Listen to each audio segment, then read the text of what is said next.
علیکم ورحمۃ اللہ وبرکاتہ۔ نحمدہ و نصلی و نسلم علی رسولہ الکریم، اما بعد فاعوذ باللہ من الشیطان الرجیم، بسم اللہ الرحمن الرحیم۔ وما خلقت الجن والانس الا لیعبدون، صدق اللہ مولانا العظیم و صدق رسولہ النبی الکریم الامین، ونحن علی ذلک من الشاہدین والشاکرین والحمد للہ رب العالمین۔ قال اللہ تبارک و تعالی فی شان حبیبہ مخبرا وآمرا، ان اللہ وملائکتہ یصلون علی النبی یا ایھا الذین آمنوا صلوا علیہ وسلموا تسلیما۔ الصلاۃ والسلام علیک یا رسول اللہ وعلی آلک واصحابک وسلم یا حبیب اللہ۔ الصلاۃ والسلام علیک یا رسول اللہ وعلی آلک واصحابک وسلم یا حبیب اللہ۔ واجب الاحترام سامعین و حاضرین، سب سے پہلے تو آپ سب کو عید مبارک ہو، اور یہ عید کے بعد متصل جمعہ ہے، لہٰذا رمضان المبارک کے جو معمولات رہے ہیں اور جو چیزیں ہم نے رمضان المبارک کے اندر سیکھی اور سمجھی ہیں، کہہ لیجئے کہ اس سب کا خلاصہ اور حاصل یہ آج کی اس گفتگو کا موضوع ہے۔ رمضان المبارک کے اندر جو ایک بڑی تربیت ہم نے حاصل کی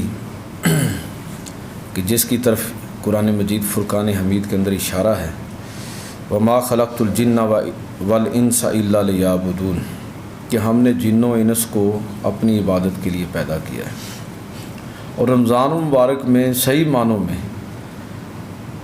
ایک بڑی اکثریت جو اہل ایمان اور اہل اسلام کی ہے، انہوں نے اللہ پاک کے اس حکم کو عملی جامہ پہنانے کی کوشش کی۔ اور رمضان مبارک کے اندر ہم نے یہ چیز بڑی تفصیل کے ساتھ سمجھی اور سیکھی ہے کہ حق تو یہ تھا کہ جس طرح 10 دن کا اعتکاف کیا ہے، اسی طرح بالکل ہر چیز سے قطع تعلقی کر کے ہم اللہ کے ساتھ اپنے تعلق کو جوڑتے، لیکن یہ اس کی مہربانی ہے کہ اس نے صرف 10 دن ہی ہمارے اوپر لازم کیا۔ لیکن اللہ پر ایمان لانے کا تقاضا یہی تھا کہ ہر طرح کے مفادات سے بندہ اپنے آپ کو کاٹ کر اپنے رب کے ساتھ لو لگا لے، لیکن اس نے مہربانی فرمائی کہ 10 دن تک ہی ہمیں پابند رکھا، اور اس کے بعد یہ پابندی اٹھا دی کہ اب تم بس اس سبق کو یاد رکھنا، باقی جہاں جی چاہے تمہارا جاتے رہو۔ اور رمضان مبارک کے اندر روزے کی حالت کے اندر جو ایک تربیت ہم نے حاصل کی، اور مسلسل یہ تصور ہمارے ذہن کے اندر غالب رہا کہ ہمارا رب ہمیں دیکھ رہا ہے، ہمارا رب ہمارے ایک ایک عمل کو ملاحظہ فرما رہا ہے، جو میں کہہ رہا ہوں اسے سن رہا ہے، جو میرے دل کے اندر راز ہیں وہ ان سے بھی واقف ہے، ایک ایک چیز سے۔ تو یہ بھی ایک تربیت ہم نے حاصل کی۔ پھر رمضان مبارک کے اندر حسب توفیق تراویحاں، ذکر اذکار، تلاوت، محافل، افطاریاں، یہ مختلف اعمال جو ہیں، یہ اصل میں اس چیز کی تربیت تھی کہ رب کریم پر ایمان کا تقاضا تو یہی ہے کہ بالکل اسی طرح یہ آدمی جس طرح یہ رمضان کے اندر مسلسل اس تربیت سے گزرا ہے، تو اللہ پر ایمان لانے کا تقاضا یہ ہے کہ یہ تربیت جو ہم نے حاصل کی ہے اور جس پروسیس سے ہم گزرے ہیں، یہ کسی بھی لمحہ اس کے اندر انقطاع نہ آئے۔ اور یہ رمضان مبارک کے اندر 30 روزوں کے، اس دفعہ ہم نے 29 روزے رکھے، ان روزوں کی تربیت بھی یہی ہے کہ یہ جو تم نے روزہ رکھا ہے، اب رمضان کے روزے تو تم نے رکھ لیے، رمضان کے روزے کے ساتھ ایک روزہ اسلام کا ہے، اب اس کو پختہ کر لو۔ رمضان کا روزہ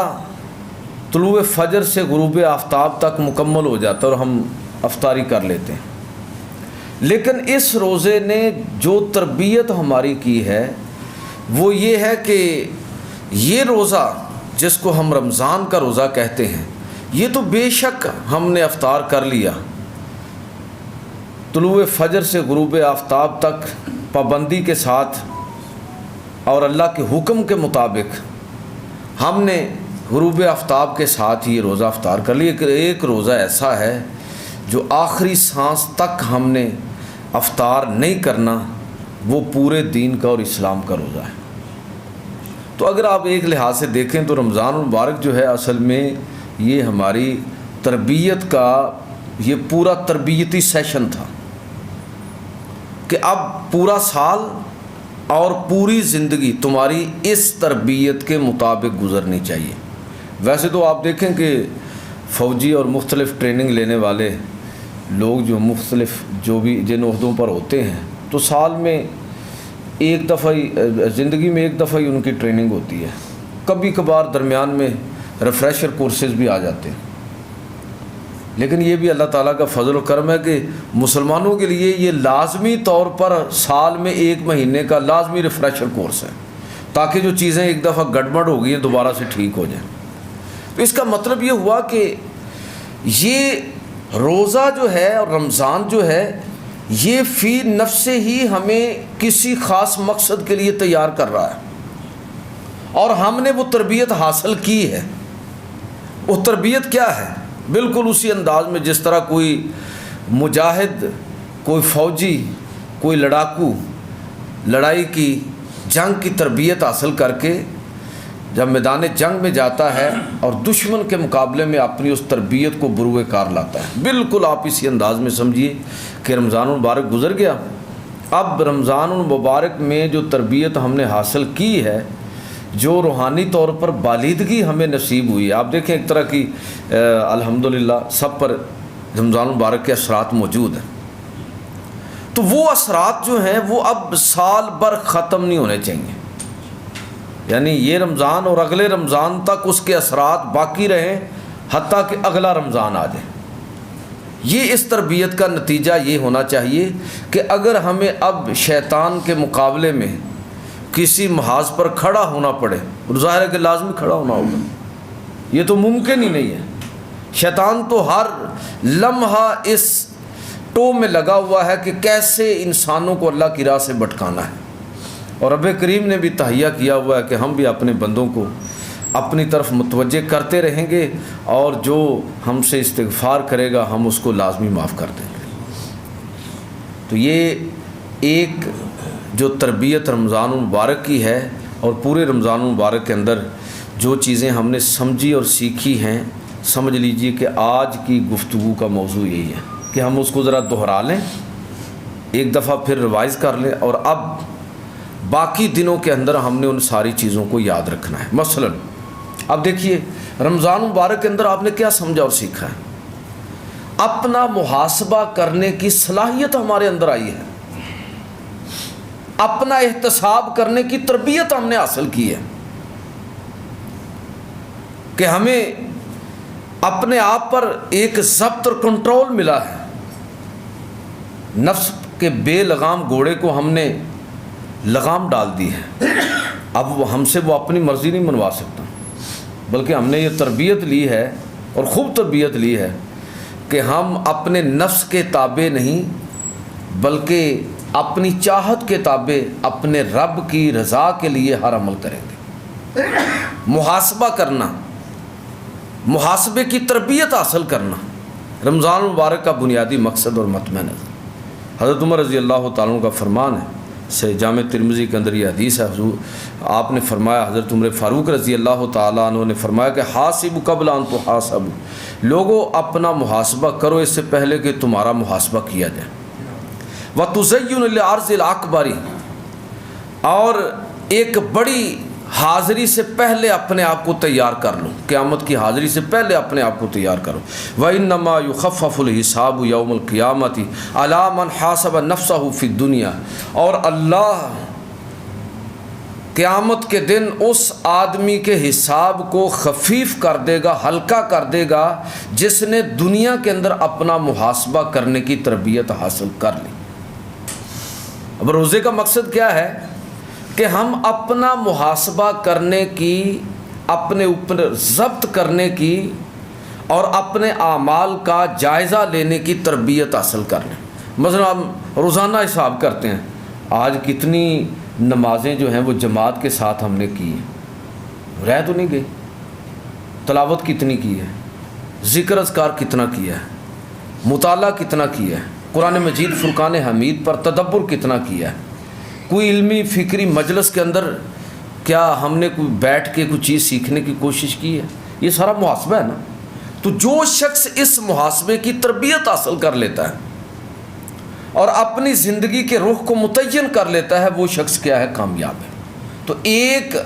مقصد جو رمضان المبارک کا تھا اس کی تربیت کا، وہ یہ تھا کہ محاسبہ آدمی سیکھ جائے کہ اپنا محاسبہ کیسے کرنا ہے۔ تو لہٰذا ایک تو ہم نے یہ بات یاد رکھنی ہے کہ ہم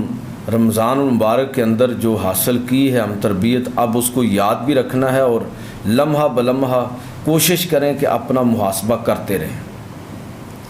دوسری چیز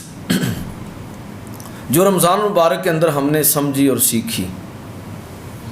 وہ یہ ہے کہ صبر اور استقلال کے ساتھ مشکلات کو برداشت کیسا کرنا ہے۔ وہ عام طور پر جو رمضان المبارک اور روزے کی مشکلات ہے وہ کیا ہے؟ وہ روزے کی مشکلات یہی ہے، کھانے پینے کی مشکلات ہو سکتی ہیں، اس پر صبر اور استقلال۔ اور پھر یہ ہے کہ کوئی اپنی سستی اور کاہلی، کوئی خواہشات ہو سکتی ہیں، اس پر ضبط، ان کے معاملے میں صبر سے کام لینا۔ یہ ممکن ہے کہ کوئی زیادتی کر رہا ہو اور آپ رمضان المبارک کے روزے کی برکت سے آپ نے صبر کرنا سیکھا ہوا ہے، تو آپ صبر سے کام لیتے ہیں۔ ہو سکتا ہے کوئی تکلیف پہنچ گئی، کوئی ایسی مشکل پیش آ گئی، لیکن آپ اللہ پر اعتماد کرتے ہوئے استقلال کے ساتھ، یقین کامل کے ساتھ آپ نے اپنے آپ کو ثابت قدم رکھا ہے۔ اب جو شخص رمضان المبارک کے اندر ان چیزوں کا عادی ہو جاتا ہے اور یہ سمجھتا ہے کہ جو کچھ کرتا ہے اللہ کرتا ہے اور اللہ جو کچھ کرتا ہے ٹھیک کرتا ہے، اب جس آدمی کی یہ تربیت ہو جائے تو پھر اس کو کوئی دکھ اور تکلیف مایوس نہیں کرتی، اور اس کو کوئی بڑی سے بڑی نعمت اور بڑا سے بڑا کوئی اعزاز تکبر کے اندر مبتلا نہیں کرتا، اس لیے کہ اس کے ذہن میں یہ بات پختہ ہے کہ یہ خوشی اور غمی دونوں اللہ کی طرف سے ہیں۔ خوشی پر تکبر نہیں کرنا اور غمی میں اللہ سے مایوسی اور امید توڑنی نہیں ہے، مایوس نہیں ہونا۔ تو رمضان مبارک کے اندر یہ اس کو رسول اللہ صلی اللہ علیہ وسلم نے صبر کا مہینہ قرار دیا۔ اب یہ جو تربیت ہے، یہ جو ہم نے چیز سیکھی اور سمجھی ہے، اب اس کو ہم نے پوری باقی جتنے مہینے ہیں ان کے اندر یاد رکھنے کی کوشش کرنی ہے۔ ایک اور چیز جو رمضان المبارک کے اندر ہم نے سیکھی اور سمجھی وہ ہے باہمی ہمدردی اور غم گساری۔ نبی صلی اللہ علیہ وسلم نے اس مہینے کے بارے میں فرمایا کہ یہ جو تربیت فراہم کرتا ہے شہر المواسات ہے، یہ باہمی خیرخواہی کا مہینہ ہے، ایک دوسرے کی دلداری کا مہینہ ہے، ایک دوسرے کے ساتھ تعاون کا مہینہ ہے۔ تو یہ تربیت جو ہم نے رمضان مبارک کے اندر ایک دوسرے کے لیے سیکھی، سمجھی اور حاصل کی ہے کہ میں اپنے ارد گرد دیکھتا ہوں کہ میرے عزیز و اقارب میں سے کوئی تکلیف کے اندر تو نہیں، خود اس تک پہنچنے کی کوشش کرتا ہوں۔ اپنے ملازمین، گرد و نواح کے لوگ، فیکٹری کے مزدور، محلے دار، گاؤں کے رہنے والے، دوست احباب، جو بھی متعلقین ہیں، تو ہر بندے کے ذہن میں یہ جذبہ ہوتا ہے کہ میں نے اپنی طاقت کی حد تک ان کے ساتھ ان کی خیرخواہی کرنی ہے اور ان کے ساتھ تعاون کرنا ہے جتنی میرے پاس توفیق ہے۔ اب یہ تربیت جو رمضان مبارک کے اندر میں نے اور آپ نے حاصل کی ہے، اصل رمضان کا سبق یہ ہے کہ ہم اس تربیت کو بھی اب باقی 11 مہینے اور پوری زندگی اس سبق کو ہم یاد رکھیں، اس لیے کہ یہی مقصود ہے۔ ہر چیز کا مقصد ہوتا ہے نا، تو آپ کھانا کھاتے ہیں تو اس کا مقصد کیا ہے؟ مقصد یہی ہے کہ آپ کی بھوک مٹ جائے، اگر کھانے سے بھوک مٹانا مقصود نہیں تو ظاہر ہے وہ کھانے کا فائدہ ہی کوئی نہیں۔ تو ہر چیز کا مقصود ہوتا ہے۔ رمضان المبارک اور اس کے روزوں کی تربیت اور اس پورے رمضان کے اندر جس انداز میں ہم نے اپنا وقت گزارا اس کا ایک مقصد ہے۔ وہ مقصد کیا ہے؟ لعلکم تتقون۔ وہ مقصد کیا ہے؟ وما خلقت الجن والانس الا لیعبدون، تاکہ لوگ یہ سمجھ لیں کہ ان کی پوری زندگی صرف رمضان نہیں بلکہ غیر رمضان پوری زندگی ہی ان کی عبادت ہے، اور اللہ تعالیٰ نے ان کو صرف عبادت کا پابند جو ہے، عبادت صرف رمضان مبارک میں نہیں بلکہ پورے سال کے اندر اور باقی مہینوں کے اندر بھی انہوں نے اللہ کا عبادت گزار اور اطاعت گزار شکر گزار بندہ بن کر رہنا ہے۔ رمضان مبارک کے اندر یہ چیز ہم نے بڑی گہرائی میں جا کر سمجھی اور سیکھی ہے۔ جتنی کثرت سے لوگ اس مہینے کے اندر اللہ کی راہ میں خرچ کرتے ہیں تو ظاہر ہے کہ یہ ایک بڑی سعادت کی بات ہے، توفیق کی بات ہے۔ اب اس تربیت کو باقی پورے سال کے اندر بھی دیکھنا ہے کہ کہیں ہمارے گرد و نواح میں کوئی مدد کا طلبگار ہو، کوئی مصیبت کے اندر ہو، کسی کو کوئی دکھ اور تکلیف پہنچی ہو، میں اس کے لیے کیا کر سکتا ہوں۔ اس لیے کہ اکثر یہ حدیث عرض کرتا ہوں کہ حضور نے فرمایا کہ مخلوق اللہ کا کنبہ ہے، اور اللہ تعالیٰ کو اپنے بندوں میں سے سب سے زیادہ محبوب وہ بندہ ہے جو اس کی مخلوق کے ساتھ محبت کرنے والا ہے۔ اچھا، اسی طرح رمضان المبارک کے اندر جو ایک اور سبق ہم نے سمجھا اور سیکھا، ایک اور چیز جو ہماری تربیت کے نتیجے میں ہمارے مزاج کا حصہ بنی، وہ ہے کہ مسلسل ذات باری تعالیٰ کا استحضار۔ یہ بڑی زبردست بات ہے کہ ہم ایک لمحہ بھی نہیں بھولے کہ ہمارا رب ہمیں دیکھ رہا ہے، ہماری بات کو سن رہا ہے، ہم جس مجلس کے اندر بیٹھے ہیں وہ اس کی نگاہوں کے اندر ہے، جو ہمارے دل کے اندر بات چھپی ہوئی ہے وہ اس راز سے پوری طرح آگاہ ہے۔ ایک لمحے کے لیے بھی یہ چیز ہماری نظروں سے اوجھل نہیں ہوئی۔ اگر یہ بات اوجھل ہو جاتی تو ہم چھپ کے کھانا کھا سکتے تھے، پی سکتے تھے، بہت کچھ کر سکتے تھے، لیکن ہمارا ایمان اور یقین اس نے ہمیں اجازت نہیں دی۔ اس نے ہمیں خبردار کیا کہ خبردار اگر تم نے کوئی چھپ کر عمل کرنے کی کوشش کی، اس لیے کہ جس رب کا تم نے روزہ رکھا ہے وہ خلوت اور جلوت میں ہر جگہ دیکھتا ہے، وہ ایک ایک راز سے واقف ہے، چاہے تم اس کا اظہار اپنی زبان سے کرو تو تب بھی جانتا ہے، اور اگر اس کو اپنے سینے کے اندر چھپائے رکھو تو تب بھی اس کو جانتا ہے۔ وہ رب، اس کے حضور کھڑا ہونے کا خوف تمہارے دل کے اندر ہر لمحہ رہنا چاہیے۔ اللہ تعالیٰ کی ذات کا استحضار یہ رمضان المبارک کی خاص تربیت ہے۔ اب یہ بات ہمیں ذہن میں رکھنی چاہیے کہ ہمارا وہ رب جو روزے کی حالت میں دیکھتا ہے ہمیں، وہ بغیر روزے کے بھی ہمیں دیکھتا ہے، اور جس رب کی نگاہوں میں ہمارا ایک ایک عمل رمضان المبارک کے مہینے کے اندر ہے، صبح اور شام ہے، رات کی تنہائیوں میں ہے، دن کے اجالوں کے اندر ہے، یہ بات ہمیں پختہ ہو جاتی ہے کہ وہ رب وہ ہے کہ جو صرف رات کی تنہائیوں اور دن کے اجالوں سے واقف نہیں ہے، بلکہ وہ ہر لمحہ ہم اس کی نگاہوں کے اندر ہیں۔ ذات باری تعالیٰ کا یہ استحضار، یہ ہماری تربیت کرتا ہے کہ ہم یہ بات سمجھ لیں کہ ہمارا رب صرف روزوں میں اور رمضان میں نہیں دیکھتا، روزوں رمضان کی حالت میں صرف نہیں سنتا، وہ ہمارے احوال سے صرف اس مخصوص مہینے کے اندر ہی واقف نہیں ہوتا بلکہ پورا سال وہ اسی طرح ہم دیکھ رہا ہے۔ لہٰذا ہم اپنی زندگی کو تبدیل کریں۔ روزے کا مقصد کیا ہے کہ ہم یہ ایک چینج آ جائے ہمارے اندر، ہماری تربیت ایسی ہو کہ اس تربیت کے نتیجے میں ہمارا عمل اور ہمارا کردار تبدیل ہو جائے۔ لہٰذا وَأَمَّا مَنْ خَافَ مَقَامَ رَبِّهِ وَنَهَى النَّفْسَ عَنِ الْهَوَىٰ فَإِنَّ الْجَنَّةَ هِيَ الْمَأْوَىٰ۔ اللہ کی طرف سے ان لوگوں کے لیے یہ جنت کا وعدہ ہے کہ جو اللہ کے حضور کھڑا ہونے سے ڈر گئے، جن کو یہ پتہ ہے کہ ہم نے ایک ایک عمل کا حساب، جو رمضان میں تو ہمارے ایک ایک لمحے سے واقف ہے تو غیر رمضان میں بھی اسی طرح واقف ہے۔ تو میں بات کر رہا ہوں کہ یہ رمضان المبارک کی اور روزے کی اتنی زبردست تربیت ہے کہ یہ اگر تربیت ہمارے دل و نگاہ کے اندر ٹک جائے، پختہ ہو جائے، تو یقین جانیے کہ ہمیں کسی ڈرانے والے کے مزید ڈرانے کی ضرورت ہی نہیں رہے گی، اس لیے کہ بات جو دل کے اندر ٹھہر گئی ہے، دماغ کے اندر پختہ ہو گئی ہے، اور اللہ رب العزت کے وہ سارے فرامین ہمارے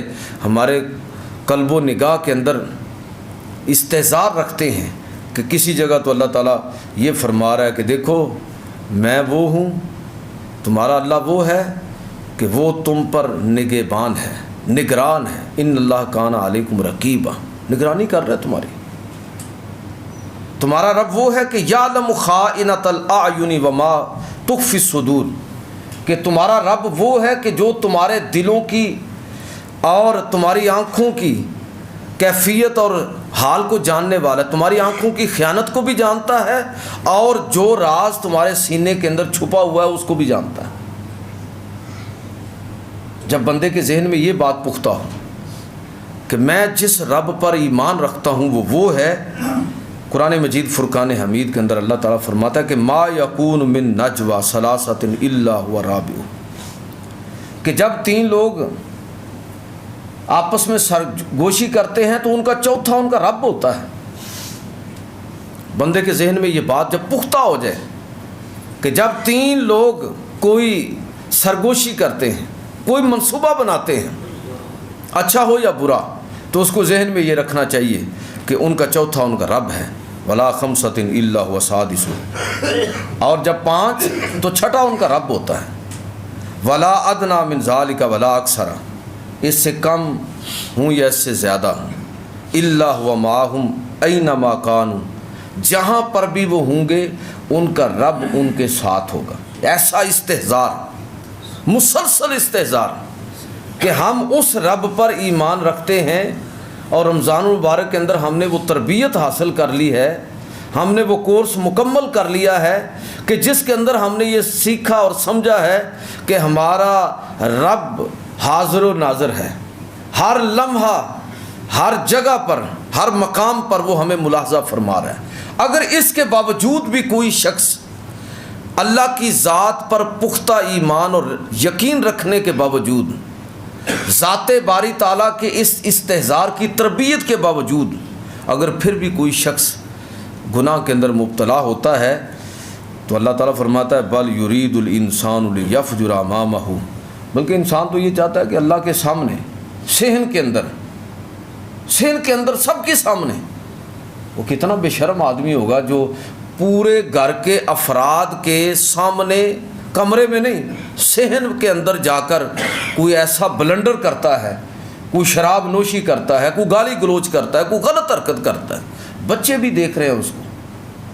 اس کی بیوی بھی دیکھ رہی ہے، اس کے خاندان کے دیگر افراد بھی دیکھ رہے ہیں، تو کیا تصور کریں گے اس کے بارے میں؟ کتنی دیدہ دلیری اس نے کی ہے۔ کیا ہم میں سے کوئی شخص، خدا نخواستہ اگر اس کے اندر کوئی اخلاقی کمزوری ہو بھی، تو کیا ہم میں سے کوئی شخص اتنا بے حیا ہو جاتا ہے کہ وہ اس طرح کی کوئی حرکت کرے؟ نہیں کرتا۔ گیا گزرا انسان بھی اس طرح کی حرکت نہیں کرتا۔ تو اللہ تعالیٰ فرماتا ہے کہ جس بندے کا میرے اوپر پورا ایمان اور یقین ہے، اور وہ ذات باری تعالیٰ کا اس طرح استحضار اس کو حاصل ہو جاتا ہے، اور اس نے رمضان میں اس کی تربیت حاصل کر لی ہے، تو اب یہ ممکن نہیں ہے کہ وہ دیدہ و دانستہ اور باغی بن کر خدا اور رسول کے مقابلے میں کھڑا ہو کر اللہ اور اللہ کے رسول کے حکم کو چیلنج کر رہے ہیں۔ گناہ ہو سکتا ہے، ممکن ہے، غلطی ہو سکتی ہے، یہ ممکن ہے، لیکن یہ ممکن نہیں ہے کہ وہ دیدہ دانستہ اور اللہ اور اللہ کے رسول کو چیلنج کرتے ہوئے، بغاوت کرتے ہوئے کوئی اس طرح کا عمل انجام دے۔ اللہ تعالیٰ فرماتا ہے اگر پھر بھی کوئی کرے گا تو یہ ایسے ہی ہے کہ جیسے کوئی آدمی سر عام کھلے صحن کے اندر اس طرح کی جسارت کرتا ہے۔ رمضان المبارک کے اندر ایک اور بڑی زبردست چیز جو ہم نے سیکھی اور سمجھی ہے، اور اللہ کرے کہ وہ چیز اب ہمارے ذہنوں کے اندر پختہ ہو جائیں۔ اچھا، اس میں آپ نے دیکھا کہ قرآن مجید نے خود کہا کہ ایام معدودہ، یہ گنتی کے چند دن ہیں، اور ایسے گزرے ہیں، آپ ذرا تصور کریں کہ بس واقعتاً ہی گنتی کے چند دن ہی ثابت ہوئے ہیں۔ تربیت یہ دی ہے ہمیں اسلام نے کہ تمہاری پوری زندگی بھی سمجھ لو کہ اسی طرح چند دن ہیں، چند لمحے ہیں۔ اس مہینے کے اندر شب قدر کی صورت میں ایک رات ہے، اس رات کے تصور نے ہمیں ایک تربیت دی۔ کیا لوگوں، اگر تم اس رات کو جان جاؤ، پہچان جاؤ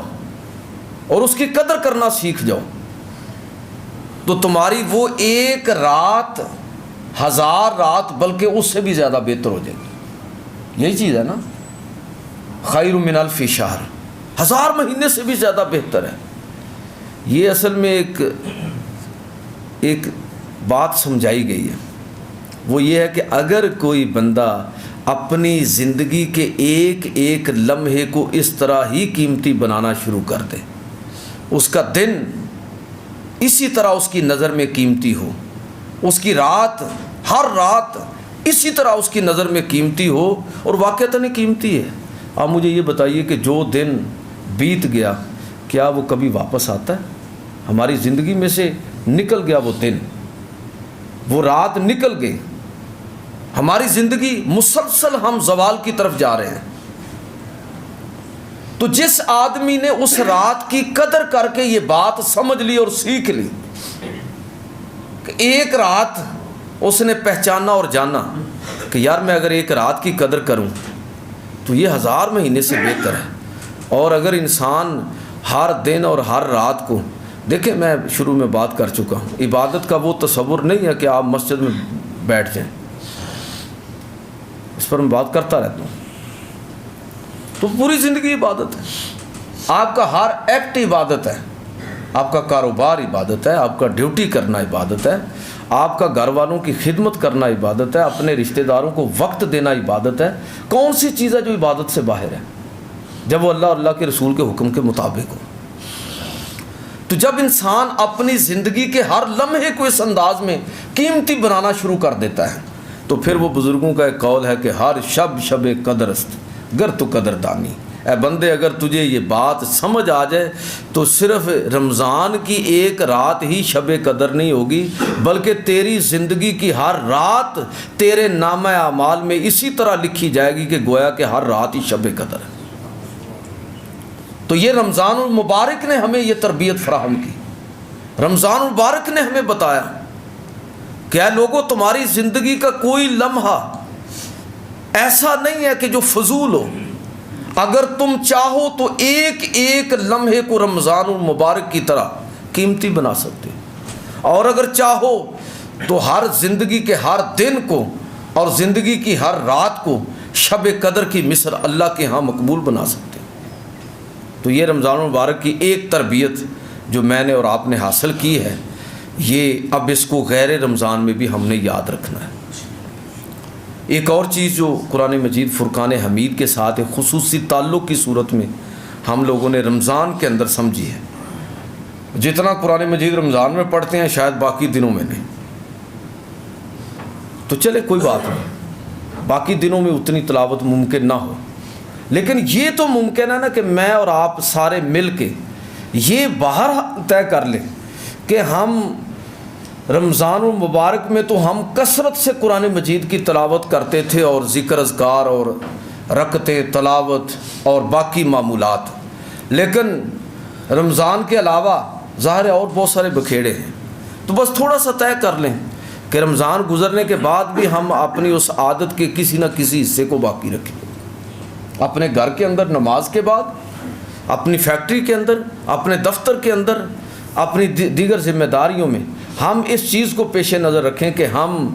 باقی پورا سال بھی قرآن مجید فرقان حمید کی تلاوت کو اپنے معمولات میں شامل رکھیں گے۔ اللہ تعالیٰ مجھے بھی اور آپ کو عمل کی توفیق دے۔ ابھی سنتے ہوں گا ٹائم نہیں ہوگا، ویسے بات کی ہے، ایک تو اس انداز میں جب ہم بات کرتے ہیں تو سمجھتے ہیں ختم ہو گئی تھی، ابھی ٹائم باقی ہے۔ اچھا یہ تو میں نے دعا کی ہے، اللہ تعالیٰ مجھے اور آپ سب کو اس کی توفیق دے کہ وہ تلاوت جو ہے قرآن مجید کی، جو تلاوت کے ساتھ ساتھ اگر ہمیں تدبر کی توفیق مل جائے کہ ہم قرآن مجید فرقان حمید پر تدبر کریں، غور و فکر کریں. کچھ چیزیں اللہ تعالیٰ نے ہر شخص کے لیے آسان کر دی ہیں. قرآن مجید میں بہت ساری چیزیں ہیں. اللہ تعالیٰ فرماتا ہے کہ وَلَقَدْ يَسَّرْنَا الْقُرْآنَ لِلذِّكْرِ فَهَلْ مِن مُدَّكِرٍ، کہ کوئی ہے جو قرآن مجید سے نصیحت پکڑنا چاہے تو نصیحت کے لیے ہم نے اس کو آسان کر دیا ہے. جہاں تک اس کے مسائل اور احکام اور وہ جواہر پارے ہیں جو اس کے اندر پنہاں ہیں، تو وہ ظاہر ہے کہ اہل علم کا کام ہے. ایسی مجلسوں کے اندر ہمیں بیٹھنا چاہیے جہاں سے وہ چیزیں ہمیں ملیں. ایسے اجتماعات کے اندر شریک ہونا چاہیے. ان میں سے ایک موقع ہمارے پاس یہ خطبہ جمعۃ المبارک بھی ہوتا ہے کہ کچھ تھوڑا سا وقت نکال لیں، ہم کوشش کریں کہ قرآن مجید فرقان حمید کو اسی بہانے کوئی نہ کوئی مسئلہ، کوئی نہ کوئی بات ہم سمجھ لیں قرآن و سنت. تو ایک جو خاص تعلق رمضان المبارک کے اندر ہمارا قائم ہوا وہ قرآن مجید کے ساتھ ہے. اب باقی پورا سال جو ہے ہم نے اس کو اپنے معمولات سے نکالنا نہیں ہے. ایک اور سبق جو رمضان المبارک کے اندر ہم نے یاد کیا اور سیکھا اور اس کو اپنی زندگی کا، اپنے کردار کا حصہ بنایا ہے، وہ طہارت ہے، پاکیزگی ہے. زیادہ اہتمام نہیں ہم کرتے، ویسے خوشبو لگاتے ہیں. مسلمان اصل میں ہوتے ہی بڑا پاک صاف ہے، ظاہری اعتبار سے بھی اور باطنی اعتبار سے بھی. مومن گندا نہیں ہوتا. اس کے تصور میں یہ بات بیٹھی ہوئی ہے کہ میرے نبی وہ ہیں کہ جنہوں نے الطہارۃ نصف الایمان اور شطر الایمان قرار دیا ہے، کہ ہمارے نبی کا حکم یہ ہے کہ طہارت وہ نصف ایمان ہے، ایمان کا حصہ ہے. اور اس طہارت کو یہ ظاہری بھی ہے اور باطنی بھی ہے. وہ اپنے باطن کو بھی اسی طرح چمکاتا ہے جس طرح اس نے اپنے ظاہر کو چمکایا ہے. یہ کیسے ممکن ہے کہ ایک شخص جس نے رمضان کے روزے رکھے ہوں اور رمضان کی تربیت پختہ کی ہو، اس نے پورا یہ نصاب مکمل کیا ہو، اب وہ اس تربیت کو بھولے گا نہیں. وہ اپنی عملی زندگی کے اندر باقی 11 مہینوں کے اندر کوشش کرے گا کہ وہ خیالات کے اندر بھی وہ پاکیزگی پیدا کرے، افکار اور نظریات کے اندر بھی وہ پاکیزگی لانے کی کوشش کرے، اور اپنے ظاہر کے اندر بھی، یعنی ظاہر ہو یا باطن ہو، تو ہر دو جگہ پر وہ کوشش کرے گا کہ اپنے آپ کو پاک و صاف رکھے. یہ رمضان المبارک کا روزوں کا سبق ہے جو ہم نے اس مہینے کے اندر تربیت حاصل کی ہے، اور اب ہم انشاءاللہ تعالی اس تربیت کو باقی 11 مہینے اگلا رمضان آنے تک، بلکہ پوری زندگی ہم اس کو بروئے کار لائیں گے. ایک اور چیز جو رمضان المبارک کے اندر ہم نے سمجھی اور سیکھی وہ اجتماعیت کا شعور ہے. اجتماعیت، آپ اندازہ فرمائیں کہ جتنی اجتماعیت کی تربیت مسلمانوں کو ساری عبادات کے اندر، رمضان کے اندر، زکوٰۃ کے اندر، حج کے اندر، لیکن میں بات کر رہا ہوں خاص طور پر رمضان کی، روزوں کی، تو کیا دنیا کے اندر کوئی ایسی قوم ہے کہ جن کے اجتماعی شعور کو اس طرح بیدار کیا گیا ہو؟ یہ گویا کہ تربیت ہے کہ تم نے زندگی کے سارے معاملات کے اندر تمہارے اندر یہی اجتماعی شعور ہونا چاہیے. وہ ہم ہر بات مغرب کی طرف سے مثالیں لے آتے ہیں. کاش اپنی تاریخ پڑھیں، قرآن مجید کو، سیرت کو پڑھیں، حدیثوں کو پڑھیں. تو یہ سول سوسائٹی کی اصطلاح آج کل استعمال ہوتی ہے. جتنی زبردست تربیت سول سوسائٹی اور ایک مضبوط سول سوسائٹی اللہ کے رسول صلی اللہ علیہ وسلم نے کھڑی کی ہے، کہ جس کے اندر لوگ ایک دوسرے کے بارے میں فکر مند ہیں، ایک دوسرے کے بارے میں سوچتے ہیں، غور و فکر کرتے ہیں، معاملات کے اندر اجتماعیت پیدا کرنے کی کوشش کرتے ہیں. سحری ایک ہی وقت میں، افطاری ایک ہی وقت میں، اور دیگر معمولات کے اندر اعتکاف کی صورت میں، دیگر معمولات کے اندر جس طرح وہ اجتماعیت مضبوط ہوتی ہے، یہ مسلمانوں کی خاص تربیت ہے جو رمضان المبارک کے اندر وہ حاصل کرتے ہیں. تو میں یہ عرض کرنا چاہوں گا کہ یہ آپ اس کو پوری زندگی پر ہمیں اسی انداز میں اس تربیت کو پھیلا دینا چاہیے. ہماری وزڈم جو ہے وہ ایک ایک بندے کی نہیں ہونی چاہیے، کولیکٹیو وزڈم، اجتماعی شعور. اجتماعی دانش، جس طرح سحری اور افطاری اجتماعی ہے، عید اجتماعی ہے، دیگر معمولات اجتماعی ہے، اسی طرح کولیکٹیو وزڈم کا کس طرح استعمال کرنا ہے، کس طرح سوسائٹی کو اجتماعیت کے ساتھ کھڑا کرنا ہے، موقف پر کھڑا کرنا ہے۔ تو یہ تربیت جو ہے یہ رمضان المبارک کی، ہم نے رمضان المبارک کے اندر یہ چیز سیکھی ہے اور سمجھی ہے۔ اور ایک اور جو بات آخری بات کر کے ختم کر رہا ہوں کہ رمضان المبارک کے اندر ایک اور چیز کہ ہم شعوری طور پر طاغوت کو پہچاننے کی کوشش کرتے ہیں۔ ایسا نہیں ہے کہ ہم ایک ایک چیز کا پورا ناپ تول کرتے ہیں کہ بھائی گالیاں نہ نکالو، اس لیے کہ یہ رمضان ہے، روزہ ہے، اور میں اس پر کوئی رد عمل بھی نہیں دیتا۔ میں نے یہ تربیت حاصل کی ہے رمضان کے اندر کہ میرا ہر عمل رد عمل کی نفسیات کے تابع نہیں ہوگا۔ میرا عمل ہے، میں اپنی لگام کسی دوسرے کے ہاتھ میں نہیں دوں گا۔ دوسرے کے ہاتھ میں آپ لگام کب دیتے ہیں؟ حضور صلی اللہ علیہ وسلم فرمایا کہ حدیث عرض کر کے بات بڑھاتے ہیں کہ حضور نے فرمایا کہ بدترین آدمی وہ ہے جو اپنے والدین کو گالیاں دیتا ہے۔ تو صحابہ نے عرض کی اللہ کے رسول، بھلا کوئی آدمی اپنے والدین کو بھی گالیاں دیتا ہے؟ تو آپ صلی اللہ علیہ وسلم نے فرمایا کہ اس نے اس کے والدین کو گالیاں دیں اور اس نے بدلے میں اس کے والدین کو گالیاں دیں۔ تو گویا کہ وہ اپنے والدین کو گالیاں جو نکلوانے کا سبب ہے وہ خود بنا ہے۔ وہ کسی کے باپ کو گالیاں نہ دیتا، کسی کی ماں کو گالیاں نہ دیتا، تو نہ وہ بدلے میں اس کے والدین کو گالیاں دیتا۔ اصل میں اس نے اس کے والدین کو گالیاں نہیں دی بلکہ اپنے والدین کو گالیاں دی، اس لیے کہ اپنے والدین کو گالیاں اس کا سبب وہ خود بنا ہے۔ تو رمضان المبارک کے اندر یہ ہم نے تربیت حاصل کی ہے کہ بندہ مومن وہ اس کا ہر عمل اس کی اپنی رائے منشا کے تابع ہوتا ہے، اور اس کی منشا اور رائے اللہ اور اللہ کے رسول کے تابع ہوتی ہے۔ اس کا کوئی عمل رد عمل کی نفسیات پر مبنی نہیں ہوتا، بلکہ وہ اپنی لگامیں، اپنے نفس کی لگامیں اپنے ہاتھ میں رکھتا ہے۔ اب رمضان گزر جائے اور ہم یہ ساری چیزیں بھول جائیں تو گویا کہ ہم نے رمضان کی تربیت کو ضائع کر دیا۔ ساری گفتگو کا خلاصہ یہ ہے کہ رمضان مبارک کے اندر ہم نے یہ تربیت حاصل کی کہ ہمیں اپنا محاسبہ کیسے کرنا ہے، یہ ہم نے سیکھا ہے۔ صبر اور استقلال کے ساتھ حالات کا سامنا، یہ ہم نے چیز سیکھی ہے۔